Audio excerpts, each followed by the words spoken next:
Hello friends, me assistant professor Sandeep Lokhande, department of commerce, arts and commerce college, Nagthane. आज आपण financial accounting या विषयातील branch accounting या टॉपिकवर आपण एक व्हिडिओ तयार करतोय. या व्हिडिओमध्ये आपण सुरुवातीला ब्रांच अकाउंटिंगचं बेसिक सर्व थेअरी बघणार आहे आणि त्याच्यानंतर 46 MCQ क्वेश्चन हे या टॉपिकवरती कशा स्वरूपात विचारले जाऊ शकतात ते आपण बघणार आहे.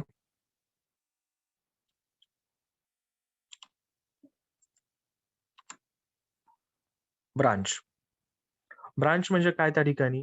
Branch can be defined as a section of A enterprise geographically separated from the rest of the business, controlled and directed by the head office. Branch is carrying the same business activity. Main head office पासून काही अंतरावरती या ठिकाणी एक स्वतंत्र असं एक आपलं बिझनेस युनिट चालू केलं जातं, पण त्याच्यावरती कंट्रोल सर्व कोणाचं असतं तर हेड ऑफिस असं त्याला आपण काय म्हणतो? Branch. It's a sub division of a head office. Need of branch accounting. आपल्याला या टॉपिकमध्ये काय बघायचं? ब्रांच अकाउंटिंग बघायचं. ब्रांच अकाउंटिंग का केलं जातं? First, to ascertain the net profit or loss of the branch. Second, to know the financial position of the branch. Third, to control activities and working of the branch. To know the requirement of stock and cash of the branch. To ascertain the amount of commission payable to branch manager. To know the progress and performance of the branch. And the last, to assist in decision regarding extension and close down of the branch. म्हणजे ब्रांचच्या परफॉर्मन्सच्या बाबतीमध्ये profit होतोय, loss होतोय, त्या ठिकाणी ब्रांचची financial position कशी आहे, assets किती आहेत, लायबिलिटीज किती आहेत, ब्रांचचं वर्किंग पोझिशन कशी आहे, ब्रांचला स्टॉक किती आहे त्यांच्याकडे, कॅश किती आहे त्यांच्याकडे, त्या ठिकाणी ब्रांचच्या परफॉर्मन्सवरती ब्रांच मॅनेजरला आपण कमिशन किती पेएबल लागतोय, ह्या सगळं त्या ठिकाणी आपण कशामध्ये हे समजण्यासाठी आपण काय करतो? ब्रांच अकाउंटिंग करतो. Types of branches. या ठिकाणी टाइप्स ऑफ ब्रांच 3 टाइप्स येतात. फर्स्ट डिपेंडंट ब्रांच, की ज्या सर्व गोष्टींसाठी हेड ऑफिसवरती डिपेंड असते.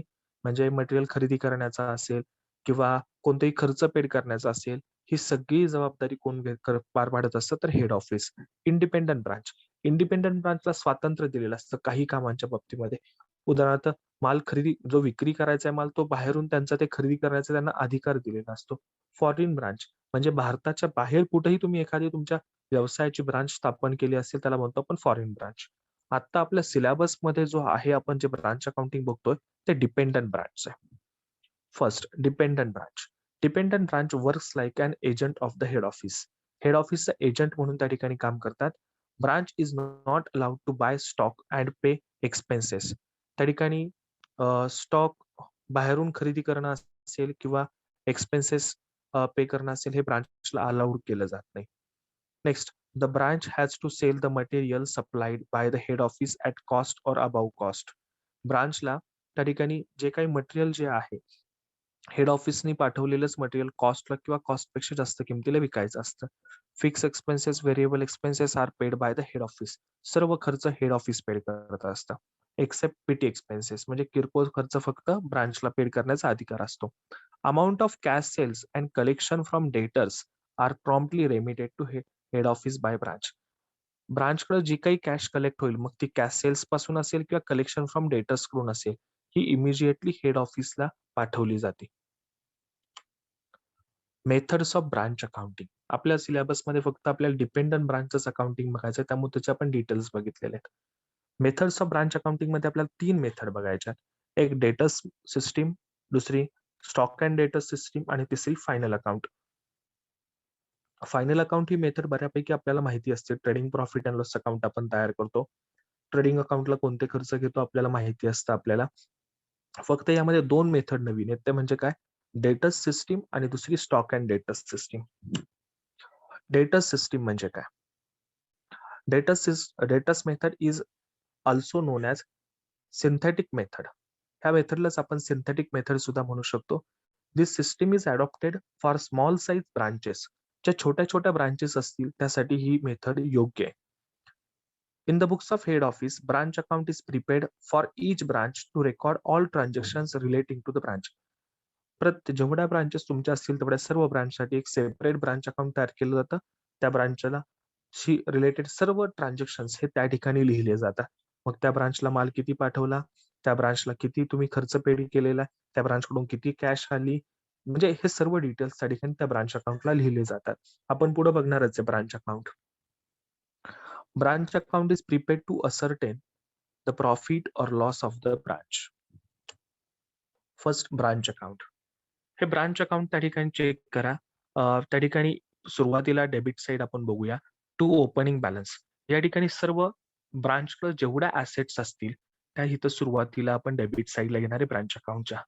Stock, debtors, petty cash, fix asset, prepaid expenses हे सगळे ओपनिंग बॅलन्सेस आहेत इथं. तर त्याच पद्धतीने ओपनिंग लायबिलिटीज असतील तर त्या कुठे घेतो आपण क्रेडिट साईडला. मग आउटस्टँडिंग एक्सपेन्सेस असतील किंवा क्रेडिटर्स असतील तर ते या ठिकाणी येतील. या ठिकाणी आता ओपनिंग स्टॉक इथं लिहिलेलं आहे आपण.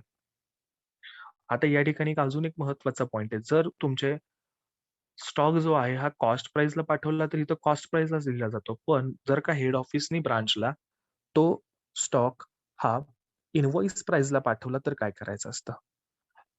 इनव्हॉइस प्राइस म्हणजे काय? Selling price. इनव्हॉइस प्राइसलाच आपण काय म्हणतो? Selling price. तर अशा वेळेस 4 ट्रान्झॅक्शन वरती आपल्याला लोडिंग काढावं लागतं आणि ते ट्रान्झॅक्शन ज्या बाजूला लिहिलंय त्याच्या अपोजिट बाजूला त्याचं लोडिंग लिहितो आपण. हा ओपनिंग स्टॉक इथं लिहिलेला आहे. लोडिंगचं कॅल्क्युलेशन आपण पुढे बघणारच आहे. एक ऑब्जेक्टिव्ह काही आहेत त्याच्यामध्ये आपण हे लोडिंगचं कॅल्क्युलेशन बघणार आहे. लोडिंग कसं काढायचं ते. स्टॉक इथं लिहिलाय तर त्याच्यावरचं लोडिंग स्टॉक कुठे ओपनिंग स्टॉक डेबिटला तर क्रेडिट साईडला बघा त्याचं लोडिंग इथं आलेलं आहे. By opening stock ledger. हे काय तर लोडिंग आहे. त्याच्यानंतर ना दुसरा पॉईंट बघा इथं डेबिट साईडचा आता. To goods send to branch. ब्रांचला मटेरियल पाठवलेलं. ब्रांचकडे जेव्हा जेव्हा मटेरियल येणार आहे ते सर्व मटेरियल कुठे येणार आहे तर ब्रांच अकाउंटच्या डेबिट साईडला. हेड ऑफिसनी ब्रांचला मटेरियल पाठवलं ते डेबिटला आलं. पण हे जर इनव्हॉइस प्राइसला पाठवलं असेल तर ह्याचं लोडिंग कुठे घ्यायचं परत त्याच्या अपोजिट साईडला. म्हणजे जो प्रॉफिटचा भाग आहे तो इथं अपोजिट साईडला लिहायचा. By goods send to branch account. Loading इथं लिहिलेलं आहे. म्हणजे लोडिंग जेवढा असेल ते समजा तुम्ही 50,000चा माल पाठवलाय आणि त्याच्यामध्ये 10,000 रुपये काय तुमचा प्रॉफिट आहे. तर इथं लिहिताना डेबिट साईडला 50,000 लिहिणार आपण आणि क्रेडिट साईडला 10,000 इथे लिहिणार. म्हणजे काय झालं इथं ऍक्च्युली फक्त कॉस्टच लिहिली. जे किती 40,000च राहिले कारण क्रेडिट साईडला आपण 10,000 लोडिंग लिहिलं त्यामुळे ते कॅन्सल होतं ऑटोमॅटिकली. पुढचा या ठिकाणी जो पॉईंट दिसतो तो लोडिंगचा. हे कशावरचं आहे? Goods send to branch. हे कशावरचं लोडिंग आहे? तर या ठिकाणी बघा हा पॉईंट दिसतो तुम्हाला ग्रीन कलरचा. हे जाणीवपूर्वक पॉईंट्स असे कलर एकच ठेवलाय. Goods send to branch. इथं ब्रॅकेटमध्ये काय लिहिलंय? Goods return. ज्यावेळेस ब्रांच हेड ऑफिसला काही माल परत पाठवतं त्यावेळेस ब्रांचकडून माल जाणार आहे. ब्रांचकडे ज्यावेळेस माल येईल तो येईल डेबिट साईडला. ज्यावेळेस ब्रांचकडून माल जाणार आहे तो कुठे जातो? क्रेडिट साईडला जातो. मग इथं रिटर्न हेड ऑफिसला पाठवला असेल तो माल तर त्याचं लोडिंग कुठे येणार? डेबिट साईडला. कारण तो पोस्टिंग कुठे आलाय? Goods return to branch head office क्रेडिटला. मग त्याचं लोडिंग कुठे येणार? सेम असाच अजून एक लोडिंगचा पॉईंट येतो म्हणजे क्लोजिंग स्टॉक. ओपनिंग असेट्स आल्या डेबिटला तर क्लोजिंग असेट्स कुठे येतात? क्रेडिट साईडला येतात. इथं स्टॉक लिहिलाय तर त्याचं लोडिंग इथं आलेलं आहे बघा. क्लोजिंग स्टॉक रिझर्व ब्रॅकेटमध्ये काय? लोडिंग. नेक्स्ट पॉईंट चेक करा. इथं डेबिट साईडला टू कॅश और बँक अकाउंट. हेड ऑफिसनी जेवढे एक्सपेन्सेस पेड केलेले असतील किंवा ब्रांचला म्हणजे किरकोळ खर्च करण्यासाठी जी काही कॅश दिली असेल त्याला पीटी कॅश रेमिटन्स आपण म्हणतो. ते सगळे पॉईंट्स इथे येतात. हे कारण ब्रांचचे सर्व खर्च कोण पेड करतं? हेड ऑफिस पेड करत असतं. त्यामुळे इथं लिहिताना आपण काय लिहितो? To cash oblique bank account. कोणताही एक पॉईंट लिहिला तरी चालतो. Expenses paid by head office. याच्यामध्ये रेंट, सॅलरी, वेजेस अजून कोणतेही इतर खर्च असू शकतात आणि पीटी कॅश रेमिटन्स असतो. हा पीटी कॅश रेमिटन्स म्हणजे काय?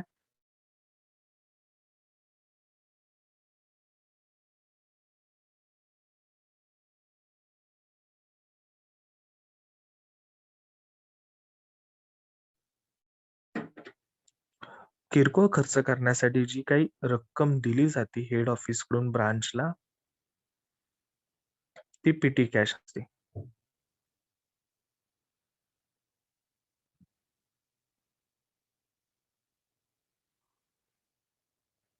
Next point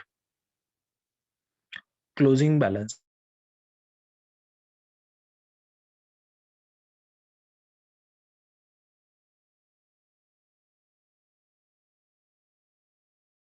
hello, phone meeting चालू आहे जरा, थोड्या वेळाने फोन करतो परत. मीटिंग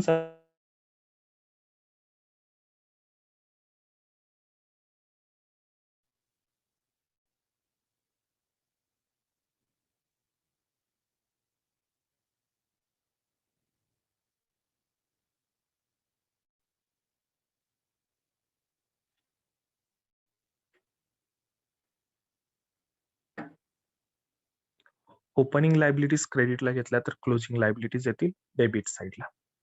आता हा शेवटचा पॉईंट आहे, प्रॉफिट. जर क्रेडिट साईड जास्त असेल म्हणजे डिफरन्स कुठे तो डेबिटला येतो, त्याला काय म्हणतो आपण, प्रॉफिट हा ट्रान्सफर केला जाईल कुठे, तर प्रॉफिट अँड लॉस अकाउंटला. ह्याला म्हणतो आपण नेट प्रॉफिट. तर क्रेडिट साईडचे पॉईंट्स आपण इथपर्यंत बघितलेले आहेत. बाय कॅश अकाउंट, ज्यावेळेस आपण हेड ऑफिसला कॅश पेड करतो, आपण हे ब्रांच अकाउंट कशात तयार करतो, in the books of head office करतो. मग ब्रांच कडे कॅश, हेड ऑफिस कडे कॅश येणार आहे, मग कॅश अकाउंट डेबिट. कोण देतंय कॅश, ती तर ब्रांच देते टू ब्रांच अकाउंट. त्यामुळे ह्याचं पोस्टिंग असं येतं, cash account debit to branch account. मग ह्याच्यामध्ये कोणत्या कॅश असतात, एक तर कलेक्शन फ्रॉम डेटर्स, डेटर्स कडून जी कॅश आली ती त्यावेळी लगेच हेड ऑफिसला पेड केली जाते. दुसरा पॉईंट काय, कॅश सेल्स, तुम्ही कॅशवरती विक्री केली, कॅश आली ती लगेच हेड ऑफिसला द्यावी लागते. सनरी इन्कम, इतर कोणता किरकोळ इन्कम असेल तर तो सुद्धा हेड ऑफिसला इमिजिएटली पाठवला जातो. म्हणजे कॅश कलेक्टेड आणि इमिजिएटली हेड ऑफिसला पेड केलेली असते, त्याची एंट्री काय होती, cash account debit to branch account. By bills receivable, एखाद्या कस्टमरने आपल्याला कॅशच्या ऐवजी बिल्स रिसिवेबल दिलं, तर इथं आपण काय लिहिणार, बिल्स रिसिवेबल, ते हेड ऑफिसलाच देणार आपण. क्लोजिंग असेट्स आहेत, debtors, stock, PT cash, fix expense, fix assets. पण इथं काय करायचं, तर वर्षभर ऍसेट वापरली म्हणून डेप्रिसिएशन वजा करून आउटरला रक्कम आपण घेणार.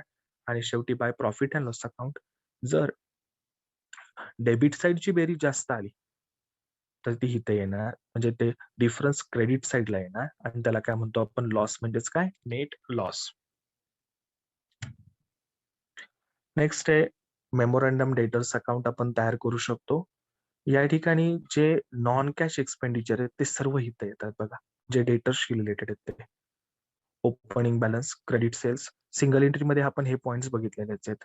तर या ठिकाणी collection from debtors, cash received आहे, रिटर्न इनवर्ड म्हणजे sales return, discount allowed, bad debts, allowances, हे तिन्ही पॉईंट ब्रांच अकाउंटला येत नाहीत.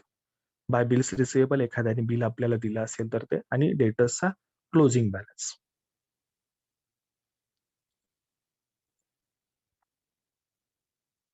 Next branch stock account. त्यामध्ये स्टॉक अकाउंट, ओपनिंग बॅलन्स सुरुवातीला येईल, गुड्स सेंड टू ब्रांच, ब्रांचला ज्यावेळेस माल पाठवला जाईल तो स्टॉक अकाउंटच्या डेबिट साईडला येईल. त्यानंतर टू डेटर्स, जर माल काही रिटर्न पाठवला असेल, डेटर्स कडून सेल्स रिटर्न असतील तर तो इथं पॉईंट येतो. आणि इथं जर सरप्लस काही असेल तर तो इथं येईल.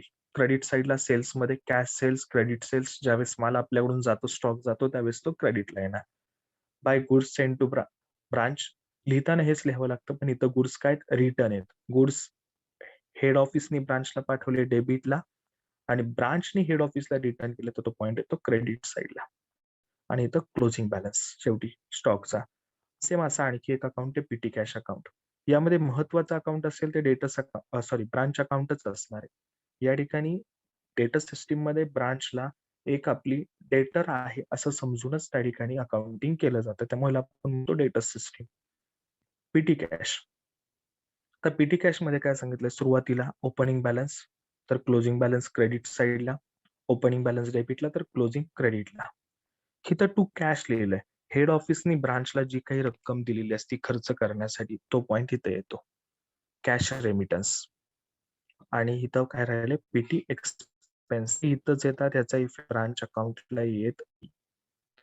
बाय पीटी एक्सपेन्सेस, जो ऍक्च्युअल खर्च झाला असेल.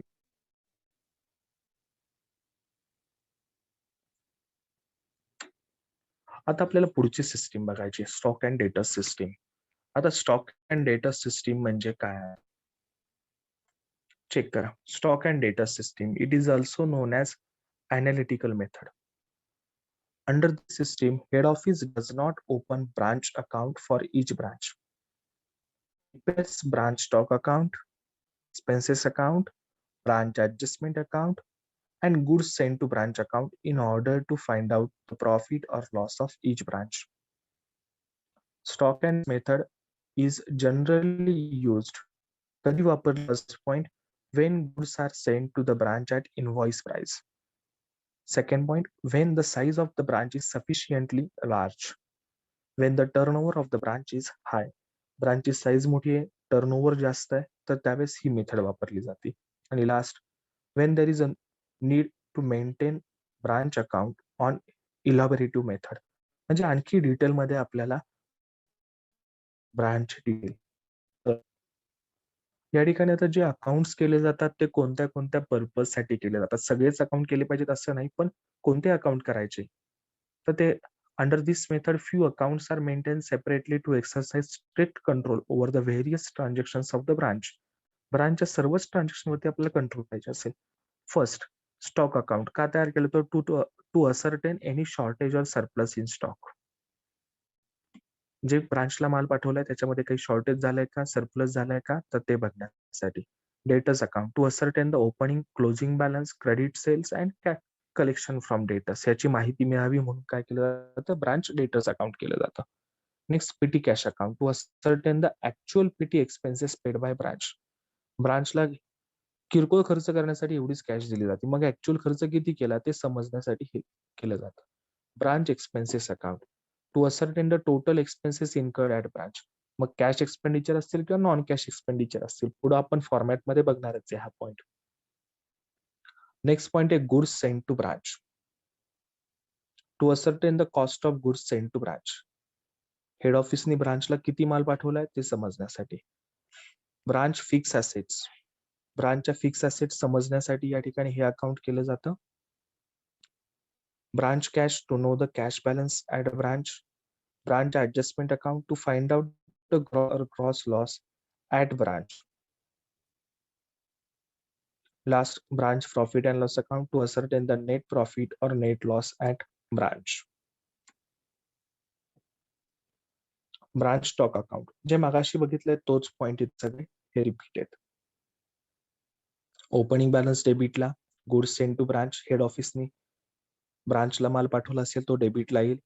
डेटर्सनी काही ब्रांचला माल पाठवला रिटर्न केला असेल तर तो इथे येणार आहे. म्हणजे माल आपल्याकडे स्टॉक आला की तो कुठे येणार, डेबिटला, आणि गेला की कुठे जाणार, क्रेडिटला जाणार. Next, to branch adjustment account काही सरप्लस असेल तर ते ब्रांच ऍडजस्टमेंटला ट्रान्सफर केलं जातं.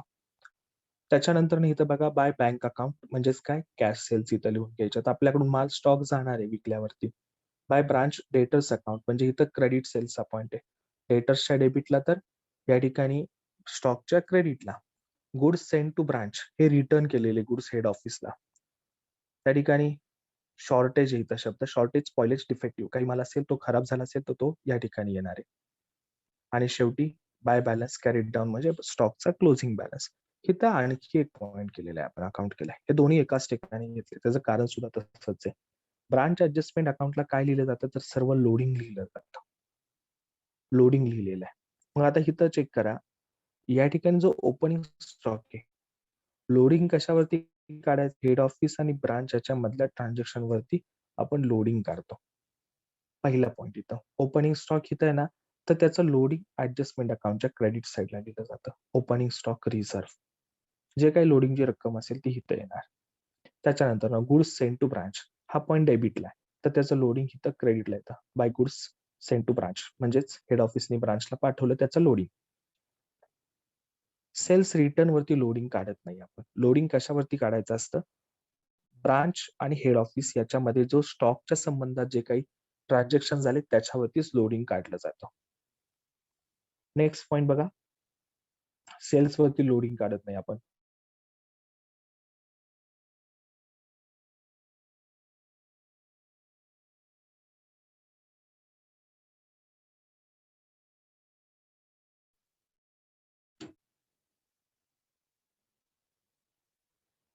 इथं काय लिहिलंय आपण, गुड्स सेंट टू ब्रांच हे रिटर्न जो माल पाठवलाय तो आहे, तर त्याचं लोडिंग कुठं आलं, सॉरी इथं गुड्स सेंट टू ब्रांच रिटर्नचं लोडिंग. आणि इथं क्लोजिंग स्टॉक त्याचं लोडिंग आलं या ठिकाणी.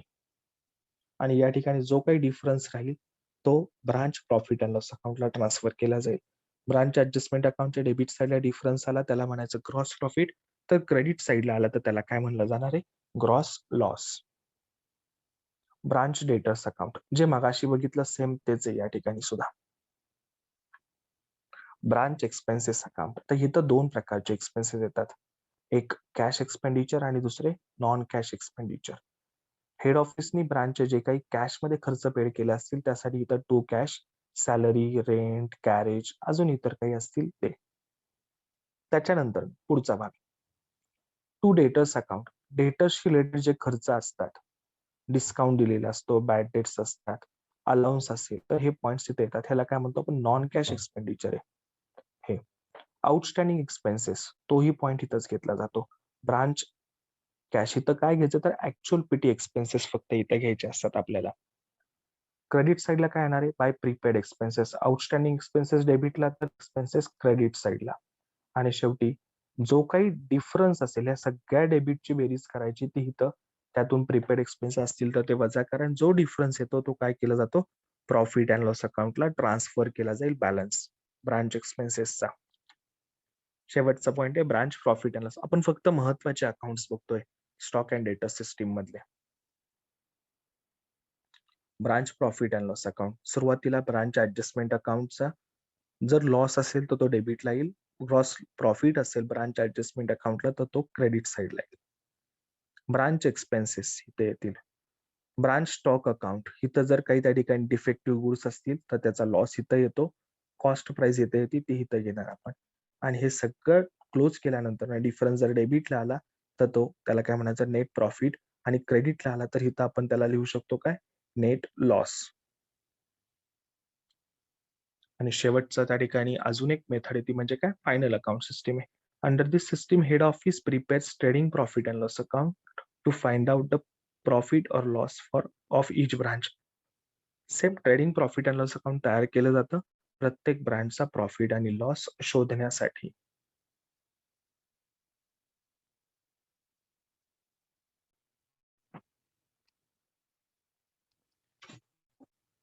नेक्स्ट आता या टॉपिक वरती आपल्याला मल्टिपल चॉईस क्वेश्चन्स काही बघायचे, ते कशा स्वरूपात असू शकतात.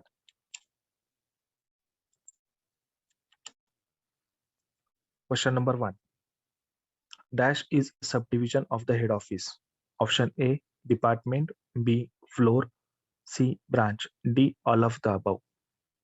आन्सर असणार आहे ब्रांच. आपल्याला या टॉपिकच्या दृष्टिकोनातून काय असणार आहे, ब्रांच हे एक सब डिव्हिजन आहे. Second, which of the following are objective of the branch accounting. Option A, to ascertain the profit or loss of the branch. Option B, to know the financial position of the branch. C, to control activities and working of the branch. D, all of the above. ह्याचा answer असणार आहे D, all of the above. Question number 3. Dash is not allowed to buy the goods required from the open market. Option A, foreign branch. B, dependent branch. C, independent branch. D, all of the above. अशी कोणती branch आहे की त्याला बाहेरून खरेदी करायला allowed नसतं. त्याचं उत्तर आहे डिपेंडंट ब्रांच. डिपेंडंट ब्रांचला बाहेरून माल, जो काही माल तुम्हाला विक्री करायचा आहे तो हेड ऑफिस कडूनच तुम्हाला घ्यावा लागतो. हेड ऑफिसनी पाठवलेल्याच मालाची विक्री करता येते आपल्याला. Question number 4. Dash is allowed to bye the goods from outside. Foreign branch, dependent branch, independent branch, all of the above. ह्याचा आन्सर असणार आहे independent branch. Amount of cash sales and collection from debtors are promptly remitted to head office by foreign branch, dependent branch, independent branch, D, all of the above. Answer असणार आहे dependent branch. Dependent ब्रांचला immediately cash sales आणि collection from डेटर्सची रक्कम head ऑफिसला return द्यावी लागते. Question number 6. Which of the following are features of the dependent branch? Option A, branch is not allowed to buy the stock. Option B, fixed expenses and variable expenses are paid by the head office. Cash received is promptly remitted to the head office by branch. D, all of the above. Dependent ब्रांचचे वरचे तीनही points आहेत ते dependent ब्रांचचे फीचर्सच येत आहेत.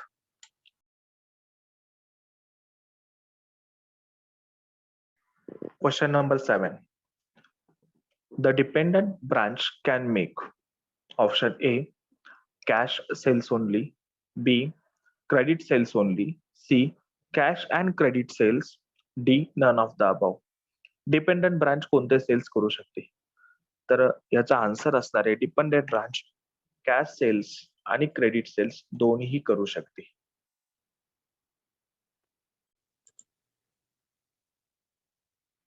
Question number 8. Excess of invoice price over the cost price is called as. Invoice price जी cost price पेक्षा जास्त असते. इनव्हॉइस प्राइस म्हणजेच काय? Selling price. कॉस्ट पेक्षा जास्तीची जी सेलिंग प्राइस आहे त्याला आपण काय म्हणतो? Option A loss, B surplus, C shortage, D profit oblique loading. याचा आन्सर असणार आहे कॉस्ट प्राइस पेक्षा जी काही जास्तीची इनव्हॉइस प्राइस असते त्याला आपण काय म्हणतो? प्रॉफिट किंवा लोडिंग म्हणतो. Question number 9. Dash is computed on the transaction between head office and branch. Head office आणि ब्रांच मधील ट्रान्झॅक्शन वरती कॅल्क्युलेट काय केलं जातं? Loss, surplus, shortage, profit or loading. Answer असणार आहे लोडिंग. ब्रांच आणि हेड ऑफिसच्या मध्ये स्टॉकशी रिलेटेड जे ट्रान्झॅक्शन होतात त्याच्यावरती आपण काय करतो? लोडिंग कॅल्क्युलेट करतो. On which of the following transactions is loading calculated. Loading कशावरती काढलं जातं? कोणत्या ट्रान्झॅक्शन वरती? Option A opening stock, closing stock, B goods send to branch, C goods return by branch to head office, D all of the above. याचा answer असणार आहे all of the above. या सर्व ट्रान्झॅक्शन वरती ए B C transaction वरती loading काढलं जातं. Question number 11. Goods sent by head office but still not received by the branch is called as. Option A goods on the way, B goods in transit, C goods forwarded to the branch, D any of the above. Head ऑफिसने माल पाठवलेला आहे पण closing डेटच्या म्हणजे समजा 31 मार्च माल पाठवला असेल हेड ऑफिसने 29 मार्चला आणि तो हे ब्रांचला पोहोचला 5 मार्चला 5 एप्रिलला. पण 31 मार्चला तुम्ही काय लिहिणार ते? कारण 31 मार्चला हेड ऑफिसने माल पाठवलाय पण ब्रांचला मिळालाय का? तो नाही मिळाला अजून. तर त्याला आपण काय म्हणतो? Goods in transit. आन्सर असणार आहे goods in transit. Next question number 12. If the head office sent goods to the branch at invoice price of rupees 1 lakh, which is 25% above cost price, ascertain amount of loading. या ठिकाणी काय सांगितलं? Head ऑफिसनी ब्रांचला 1 लाख रुपयाचा माल पाठवलाय पण 1 लाख रुपये कोणती प्राइस आहे? इनव्हॉइस प्राइस आहे. आणि ती इनव्हॉइस प्राइस कशी आहे? कॉस्ट पेक्षा 25% जास्त. म्हणजे इथं प्रॉफिट कशावरती सांगितलेलं आहे आपल्याला? कॉस्टच्या 25%. मग आपल्याकडे कॉस्ट आहे का? नाहीये. मग लोडिंगचं कॅल्क्युलेशन करताना आधी आपल्याला काय करायला लागणार आहे? लेट कॉस्ट प्राइस बी ₹100. 100 रुपये आपण कॉस्ट प्राइस मानली. मग चेक करा आता फॉर्म्युला काय असतो आपला? Cost price plus profit is equal to selling price. Selling price म्हणजेच काय? Invoice price. मग कॉस्ट प्राइस किती? 100. त्याच्यावरती प्रॉफिट किती ऍड करायचा? 25% म्हणजे 25. मग सेलिंग प्राइस किती येणार? 125. 125 रुपये सेलिंग प्राइस असताना प्रॉफिट किती आहे? 25. तर मग 1 लाख रुपये सेलिंग प्राइस असताना प्रॉफिट किती? असं वर्किंग आपल्याला करावं लागेल. सेलिंग प्राइस 25, प्रॉफिट तेव्हा किती आहे? 25. आता सेलिंग प्राइस किती आली? 1 लाख. तर मग प्रॉफिट किती? ज्या दोन तिरकस संख्या उपलब्ध आहेत त्यांचा गुणाकार अंशाला घ्या. जी संख्या शोधायची त्याच्या तिरकस असलेली संख्येने भागा. 1 लाख गुणिले 25 भागिले 125 करा. उत्तर किती येत आहे? 20,000. आणि आन्सर काय असणार आहे? 20,000. ऑप्शन बी. सेम क्वेश्चन मध्येच असाच क्वेश्चन आपल्याला विचारला जाऊ शकतो. तो असा. If the head office send goods to the branch at invoice price of ₹1 lakh, which is 25% above cost. The cost price is. तर ह्याची कॉस्ट प्राइस किती? आता आपण इथं काढली. काय काढलं इथं आपण? प्रॉफिट काढला. किती आला? 20,000. या 1 लाखातून हे 20,000 वजा करा. पण तो ऑप्शन इथं शोधा. कॉस्ट प्राइस किती येईल मग या ठिकाणी 80,000. 1,00,000तून 20,000 वजा केला किती येते उत्तर 80,000. Question number 14. If the head office send goods to the branch at invoice price of rupees 1,10,000, which includes profit of 10% on selling price, ascertain the amount of loading. आता एक सेलिंग प्राइस वरती 10% प्रॉफिट सांगितलंय. Already invoice price आपल्याकडे आहेच आहे. तर मग इथं कॅल्क्युलेशन डायरेक्टली ह्या 1,10,000 किती काढायचे आपण 10% काढायचे. कारण इथं सेलिंग प्राइस म्हणजे इनव्हॉइस प्राइस आहेच आहे आपल्याकडे. 1,10,000 1,10,000च्या 10% काढले तर किती येतात ते 11,000. दोन पद्धती आहेत ह्या. कॉस्ट प्राइस वर मानलं तर मगाशी जी आपण 12व्या क्वेश्चन मध्ये मेथड वापरली ती वापरायची. सेलिंग प्राइस इनव्हॉइस प्राइस वरती प्रॉफिट सांगितलं असेल तर डायरेक्ट कॅल्क्युलेशन करायचं. Question number 15. If the head office send goods to the branch at invoice price of rupees 1,10,000, which includes profit of 10% on selling price, the cost price of goods is 1,10,000 वरती 10% काढला. Selling price वरतीच आहे ना, मग 14 नंबरचाच question आहे. फक्त इथं cost price विचारली. किती आले 11,000. 11,000 वजा करा. 1,10,000 वजा 11,000 किती येते कॉस्ट प्राइस 99,000. आणि तेच आन्सर असणार आहे आपलं 99,000. Question number 15. If the branch profit before charging manager remuneration is rupees 44,000, manager remuneration charge करण्याचा आधीचा प्रॉफिट किती आहे 44,000. Branch manager is allowed 10% commission on net profit before commission. म्हणजे मॅनेजरचं रेम्युनरेशन चार्ज करण्याच्या आधीचा जो काही प्रॉफिट असेल त्याच्यावरती 10% द्यायचे. Find out the amount of manager commission. Option A 4,000, B 4,400, C 39,600, D 40,000. Manager commission check करा किती येणार आहे आता. 10% net profit before charging commission 10% on 44,000. उत्तर किती येते 4,400. सेम हाच question.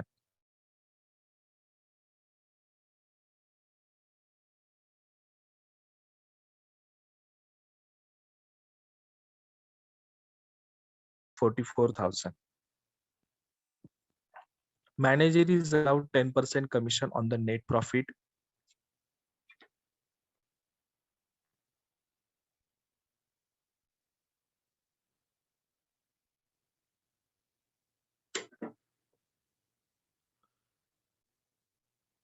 Manager is allowed 10% commission on the net profit after commission. म्हणजे कमिशन चार्ज केल्यानंतर जो काही प्रॉफिट येतो त्याच्यावरती 10% द्यायचे. Find out the amount of manager commission. Option A 4,000, B 4,400, C 39,600, D 40,000. आता इथं कॅल्क्युलेशन आपल्याला करावं लागणार. Manager commission on net profit after charging commission. म्हणजे कमिशन चार्ज केल्यानंतर जो प्रॉफिट येतोय त्याच्यावरती 10% द्यायचे. मॅनेजर कमिशन त्यावेळेस हा फॉर्म्युला वापरायचा आपल्याला. फॉर्म्युला काय net profit before commission into rate divided by 100 plus rate. 44,000 profit, कमिशनचा रेट 10% भागिले 100 अधिक 10 करा किती येत आहे 4,40,000 भागिले 110. उत्तर किती येत आहे 4,000. आणि हेच असणार आहे आपला आन्सर. कमिशन 4,000. 40,000तून 4,000 वजा केला किती राहिले 40,000. 40,000च्या 10% बरोबर किती आले 4,000. म्हणजे आन्सर करेक्ट आहे. आन्सर किती आहे 4,000. Next question number 18. Dash of the branch accounting is suitable for a small branch. Datus method, stock and datus method, final account method, all of the above. Answer असणार आहे डेटस method ही suitable आहे कशासाठी तर small branches साठी. Debtors method is also known as option A synthetic method, B analytical method, C scientific method, D none of the above. Answer असणार आहे synthetic method. Question number 20. Under data system, goods sent by head office is debited to option A branch account, B debtors account, C branch trading account, D adjustment account. Data system मध्ये आपण काय तयार करतो, branch account तयार करतो. त्यामुळे ह्याचा effect कुठे जाणार आहे, ब्रांच अकाउंटलाच जाणार आहे, ब्रांच अकाउंटच्या डेबिट साईडला. Question number 21. Under data system loading on goods sent to branch is credited to. Goods sent to branch कुठे घेतो आपण, ब्रांच अकाउंटच्या डेबिटला. मग लोडिंग कुठे घेणार, त्याच्या क्रेडिटला. आन्सर काय असणार आहे, ऑप्शन बी ब्रांच अकाउंट.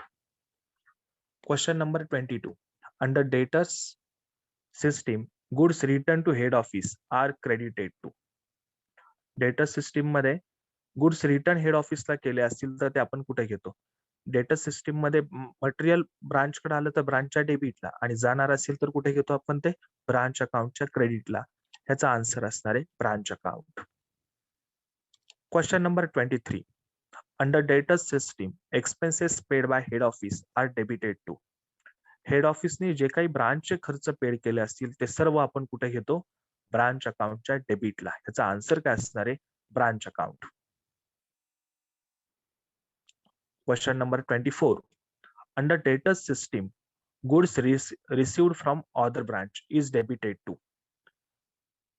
म्हणजे समजा एका हेड ऑफिसच्या 3-4 branches, A B C branch आहेत.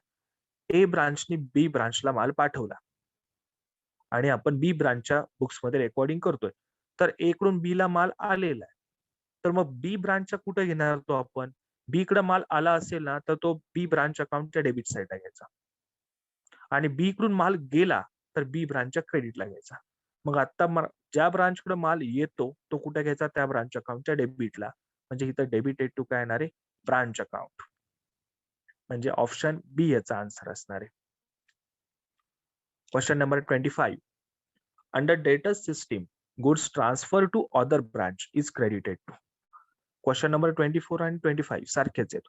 आपल्याकडे माल आला तर तो आपल्या ब्रांच अकाउंटच्या डेबिटला, पण त्या ब्रांच कडून माल जातोय, आता ट्रान्सफर केलाय दुसऱ्या ब्रांचला, तर माल जात असेल तर तो त्या ब्रांच अकाउंटच्या कुठे येणार आहे, क्रेडिट साईडला येणार आहे. म्हणजे या ठिकाणी सुद्धा आन्सर काय असणार आहे, ब्रांच अकाउंट. एकच प्रश्न 2-3 पद्धतीने कसा विचारला जाऊ शकतो ते आपण बघतोय. Question number 26. Under data system dash are debit.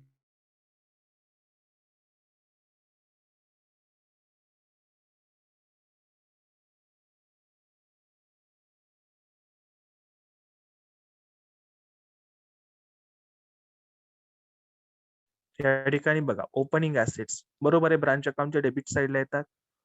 Closing assets कुठे घेतो आपण, ब्रांच अकाउंटच्या क्रेडिट साईडला घेतो, म्हणजे हा ऑप्शन येत नाहीये. ओपनिंग लायबिलिटीज कुठे घेतो आपण, ब्रांच अकाउंटच्या क्रेडिट साईडला. ऑल ऑफ द अबव तर येणारच नाही, म्हणजे याचा आन्सर काय असणार आहे, ए ओपनिंग ऍसेट्स ह्या कुठे येतात, ब्रांच अकाउंटच्या डेबिट साईडला. Question number 27. Under data system dash are credited to branch account. या ठिकाणी जे पॉइंट दिलेले आहेत याच्यापैकी ब्रांच अकाउंटच्या क्रेडिट साईडला कोणते पॉइंट घेतो आपण. ओपनिंग ऍसेट्स कुठे येतात, ब्रांचच्या डेबिटला, म्हणजे हा ऑप्शन येत नाहीये. क्लोजिंग लायबिलिटीज कुठे घेतो आपण, ब्रांच अकाउंटच्या डेबिट साईडला सगळ्यात शेवटी घेतो, त्यामुळे तो पण नाही. ओपनिंग लायबिलिटीज मात्र आपण कुठे घेतो, ब्रांच अकाउंटच्या क्रेडिट साईडला सुरुवातीलाच घेतो. म्हणजे याचा आन्सर असणार आहे option C. None of all of the above शेवटचा ऑप्शन येतच नाही तो, त्यामुळे आन्सर काय असणार आहे, C opening liabilities. Question number 28. Under data system bad debts, discount allowed, sales return are recorded on option A branch account, B branch debtors account, C branch trading account, D branch adjustment account. तर हे सर्व खर्च जे आहेत ते branch अकाउंटला आपण लिहितच नाही. ते सर्व खर्च आपण जे डेटर्सशी रिलेटेड आहेत ते कुठे घेतो आपण, डेटर्स अकाउंटच्या क्रेडिट साईडला. आन्सर असणार आहे branch debtors account. Question number 29. Cash sales and collection from debtors are credited to. Cash sales आणि कलेक्शन फ्रॉम डेटर्स हे 2 पॉइंट्स आपण कुठे घेतो, branch account, branch debtors account, branch trading account, branch adjustment account. ह्याचा answer असणार आहे branch account. Answer काय असणार आहे? ब्रांच अकाउंटच्या क्रेडिट साईडला आपण under debtors system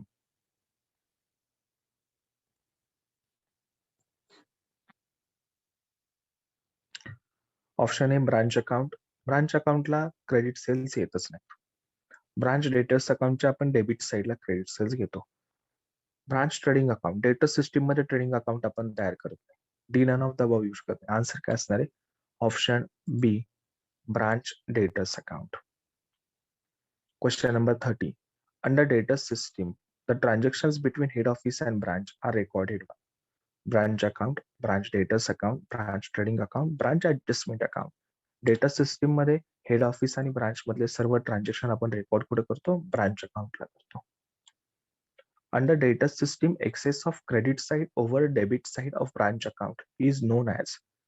credit side debit side पेक्षा जास्त असेल म्हणजे डिफरन्स डेबिट साईडला येत असेल तर आपण त्याला काय म्हणतो? Option A net profit, B gross profit, C net loss, D gross loss. याचा आन्सर असणार आहे net profit. Question number 32. Under debtors system excess of debit side over credit side of branch account is known as dash of the branch. Net profit, gross profit, net loss, gross loss. Answer असणार आहे net loss. म्हणजे debit side जास्त आहे म्हणजे difference कुठे येणार? Credit साईडला येणार. Question number 33. Under debtors system profit और loss of the branch account is transfer to dash of the head office. Debtors system मध्ये ब्रांच अकाउंटचा प्रॉफिट आणि लॉस कुठं आपण ट्रान्सफर करतो? Option A branch account, B general profit and loss account, C trading account, D adjustment account. Answer असणार आहे general profit and loss अकाउंटला head ऑफिसच्या प्रॉफिट अँड लॉस अकाउंटला हा ट्रान्सफर केला जातो. Question number 34.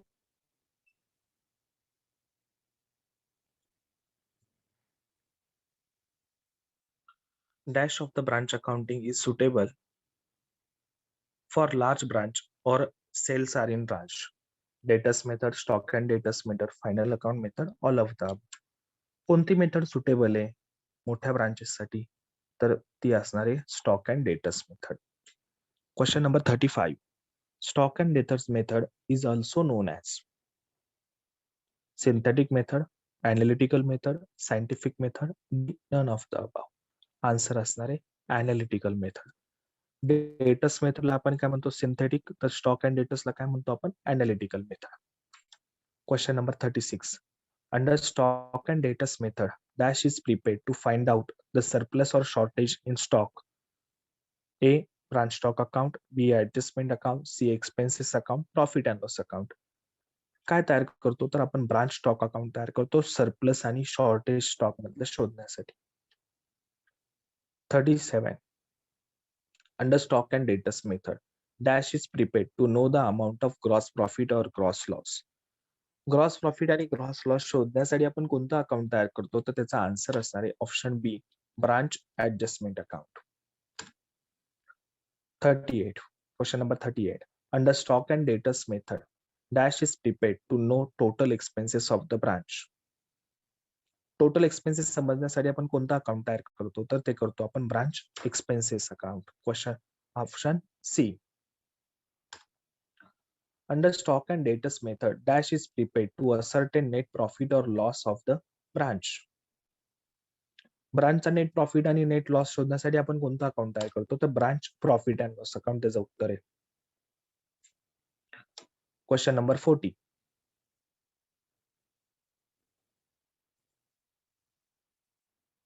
Under stock and debtors method loading is recorded on the. Loading कशाला record करतो आपण? स्टॉक अकाउंटला, ऍडजस्टमेंट अकाउंटला, एक्सपेन्सेस का प्रॉफिट अँड लॉस अकाउंट? तर लोडिंग स्टॉक अँड डेटर्स मध्ये लोडिंग रेकॉर्डिंग करण्यासाठी आपण कोणता अकाउंट तयार करतो? Branch adjustment account. Question number 41. Under stock and debtors method, branch adjustment account is open when goods are sent to the branch is at cost price, invoice price, market price, normal price.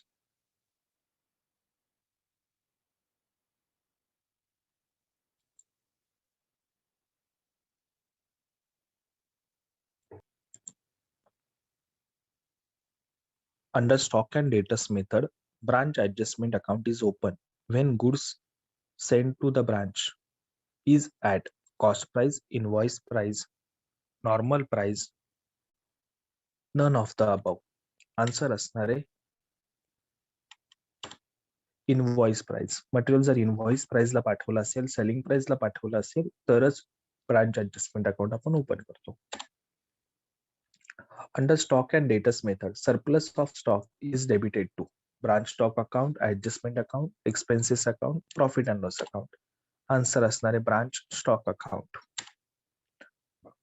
Under stock and debtors method, sundry income is credited to. Answer असणार आहे profit and loss account. Profit and loss अकाउंटच्या credit साईडला घेतो आपण stock and debtors method मध्ये. Under stock method, goods sent to bye the head office is debited to. कुठे घेतो या टॉपिक वरती शक्यतो असेच क्वेश्चन जास्त येण्याची शक्यता असते. Option A branch stock account, B adjustment account, expenses account, profit and loss account. Answer असणार आहे branch stock account. Under stock and debtors method, credit sales and cash sales are credited to. कोणत्या अकाउंटच्या credit साईडला घेतो आपण credit sales आणि cash sales, तर ते घेतो आपण ब्रांच स्टॉक अकाउंटच्या क्रेडिट साईडला घेतो. The last question, under final account method, stock is recorded at cost price, invoice price, maybe A or B, D, none of the above. Answer असणार आहे cost price. Loading वजा करून आपण त्या ठिकाणी रक्कम लिहितो. सर्वांचे मनपूर्वक धन्यवाद. ग्रॅज्युएशन साठी कोणत्या कशा स्वरूपाचे किती डिफिकल्ट लेवलचे ऑब्जेक्टिव्ह असू शकतात त्या अनुषंगाने आपण काही क्वेश्चन बघितलेत.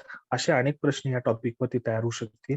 या व्हिडिओच्या सुरुवातीला आपण जो थिअरी भाग बघितलेला आहे, अकाउंट्स बघितलेले, ते जर का तुम्ही व्यवस्थित केले तर हा टॉपिकचे तुम्हाला एमसीक्यूचे उत्तर आणखी चांगल्या पद्धतीने सोडवता येतील. सर्वांचे मनपूर्वक धन्यवाद. तुम्हाला परीक्षेसाठी बेस्ट ऑफ लक सगळ्यांना. व्हिडिओ आवडला असेल तर लाईक करा, शेअर करा, कमेंट करा. तुमच्या वर्गातील इतर मित्रमैत्रिणींना सुद्धा पाठवा. सगळ्यांचे मनपूर्वक धन्यवाद.